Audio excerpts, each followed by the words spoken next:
Dynamite ఆవిష్కర్త. కానీ శాంతికి ప్రతీకగా మారిన మనిషి ఆల్ఫ్రెడ్ నోబెల్ కథ. మనిషి జీవితంలో ఒక ఆవిష్కరణ అతన్ని చరిత్రలో చిరస్మరణీయుడిగా మార్చగలదు. కానీ అదే ఆవిష్కరణ కొన్నిసార్లు అతన్ని దుష్టుడిగా కూడా చూపిస్తుంది. ఇదే కథ. ఒక శాస్త్రవేత్త, ఒక ఆవిష్కర్త, ఒక మానవతావాది, ఆల్ఫ్రెడ్ నోబెల్ కథ.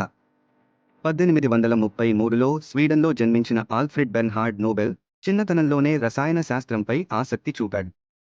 ఇంజనీర్ అయిన తన తండ్రి ప్రభావంతో సైన్స్ మరియు ఇన్వెన్షన్ వైపు ఆకర్షితుడయ్యాడు. 1867లో ఆయన డైనమైట్ అనే పేలుడు పదార్థాన్ని ఆవిష్కరించాడు. దానివల్ల నిర్మాణాలు, మైనింగ్, రోడ్ల పనులు వేగంగా జరిగాయి. కానీ అదే పదార్థం తరువాత యుద్ధాల్లో ఉపయోగించబడింది. ఇది నోబెల్ మనస్సును కలిచివేసింది. ఒకరోజు ఆయన సోదరుడు లుడ్విగ్ మరణించగా ఫ్రాన్స్ పత్రికలు పొరపాటుగా ఆల్ఫ్రెడ్ నోబెల్ మరణించాడని వార్త వేశాయి. దానిలో పెద్ద heading, the merchant of death is dead, అంటే మరణపు వ్యాపారి చనిపోయాడు. ఈ శీర్షిక చూసి నోబెల్ తీవ్రంగా కుంగిపోయాడు.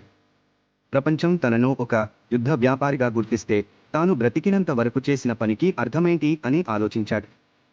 తన జీవితానికి కొత్త అర్థం ఇవ్వాలనుకున్న నోబెల్ 1895లో ఒక వీలునామా రాశాడు.